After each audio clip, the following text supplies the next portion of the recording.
여성의 역할을 최대한 축소하고 가부장 질서가 지배하는 세상을 만드는 과정에서 해결해야 할 또 다른 장애물이 있으니 그것은 바로 섹스다.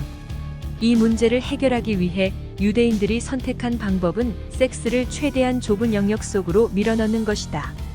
구약은 한결같이 남편과 아내의 신성한 결합 이외의 모든 남녀 관계를 혐오한다. 섹스에 대해서 말하는 것도 완전히 금지했으며 이를 어기면 돌팔매로 처벌했다. 반면 그리스인들은 섹스에 어떠한 제한도 하지 않았다. 그리스의 종교의식에서는 섹스가 매우 중요한 의례 기능을 했다. 섹스하는 모습을 그림으로 묘사하는 데에도 전혀 거리낌이 없었다. 지금 시각으로 보아도 그리스의 항아리에 그려진 그림들은 포르노라고 분류해도 손색이 없다. 고대 그리스만큼 성적 취향을 노골적으로 드러내고 묘사한 문화는 인류 역사상 존재하지 않을 것이다. 이러한 다채로운 섹스가 곳곳에서 행해지던 고대 그리스의 일상이 잘 알려지지 않았던 것은 그들이 이뤄낸 철학과 문화적 업적들이 살펴보기에도 벅찰 정도로 눈부시게 넘쳐났기 때문일 것이다.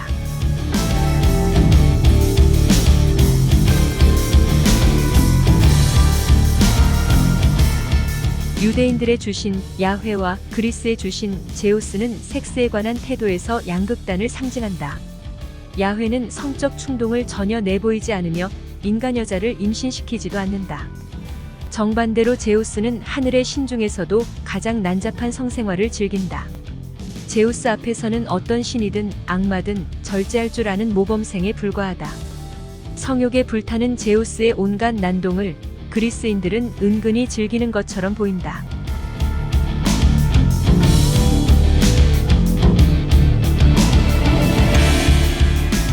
섹스를 자유롭게 즐기면서 동시에 가부장제를 강화하는 것은 상식적으로 납득하기 어려운 일이다.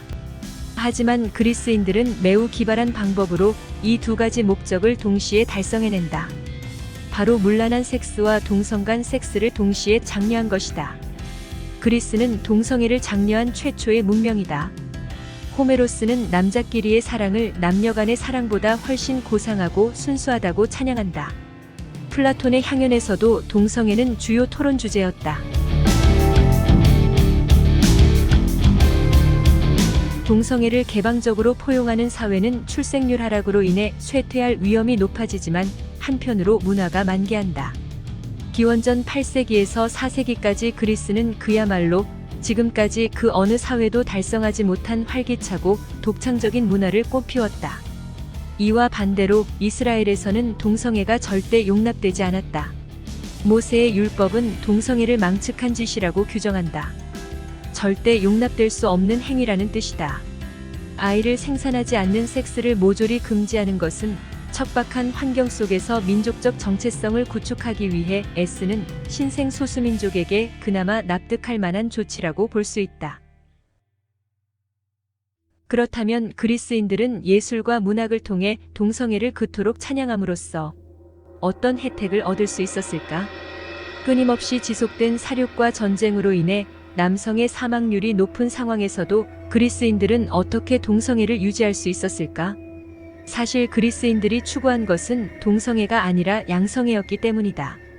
다시 말해 그리스 남자들은 결혼한 뒤에도 다른 여자는 물론 남자나 소년들과도 쉬지 않고 바람을 피웠다.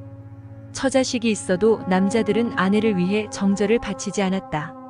여자들은 자신이 남편의 유일한 선택이 아닐 수 있다는 불안에 시달리며 살아야 했다. 오랜 진화를 거치면서 여자는 남자의 애정을 차지하기 위해 다른 여자와 어떻게 경쟁해야 하는지 본능적으로 안다. 하지만 경쟁 상대가 여자가 아니라 남자라면 어떻게 할까? 그리스의 여자들은 심각한 무력감을 느낄 수밖에 없었을 것이다. 고대 그리스에서 동성애와 양성애가 번성했던 이유를 제대로 설명하는 사람은 아직 없다. 이러한 풍습을 가진 문화는 인류 역사상 고대 그리스 외에는 존재하지 않기 때문에 비교할 대상도 없다. 어쨌든 동성애 풍습이 극에 달한 시기에 그리스의 지적 탐구와 예술은 인류가 도달하기 어려울 정도로 높은 수준에 도달했으며 바로 그 시기를 거치면서 여신은 문화의 주변부로 완전히 추방당했다. 위대한 사상의 보고 아테네는 인류에게 무수한 문화유산을 남겼다. 그들은 미학의 가치를 최초로 논의했으며 그들의 미적 감각은 서양 예술의 기준이 되었다. 이 도시는 또한 최초로 민주주의라는 실험을 펼쳤다. 그러한 상황을 고려할 때 아테네는 여자들이 살기에도 좋았을 것이라고 흔히 생각하겠지만 사실은 정반대였다. 아테네에서 여자들은 교육, 정부, 공공생활에서 완전히 배제되었다. 아테네의 법률을 만들고 민주주의의 기초를 닦은 솔로는 여자들에게 땅을 매매할 수 있는 권리를 주지 않았다. 구약과 마찬가지로 솔론의 법전 역시 여자를 남자의 소유물로 간주한다. 아버지는 딸의 결혼을 파기할 수 있는 권리를 갖는다. 예술의 뮤즈들은 모두 여자였지만 그들의 자매들에게는 영감을 주지 않는다. 그토록 많은 아테네의 예술 작품 중 여자가 만든 것은 하나도 없다. 이에 반해 고난과 가혹함을 높은 가치로 떠받들던 스파르타에서는 의외로 남자와 여자가 매우 평등했다. 스파르타에서는 남자와 여자를 교육하는 방식도 거의 같았다. 스파르타의 여자들은 짧은 치마를 즐겨 입는 것으로 악명이 높다. 또한 젖가슴을 아무렇지 않게 드러내놓고 다녔다. 운동 경기에 출전하여 마음껏 기량을 뽐내기도 했다. 이에 반해 아테네의 여인들은 발목까지 덮는 페플로스를 입었다. 신화는 지배계급의 필요에 따라 만들어지고 전파된다. 그리스 로마 신화는 철저하게 여자의 지위와 역할, 여신의 가치를 폄훼하기 위해 만들어진 이야기다.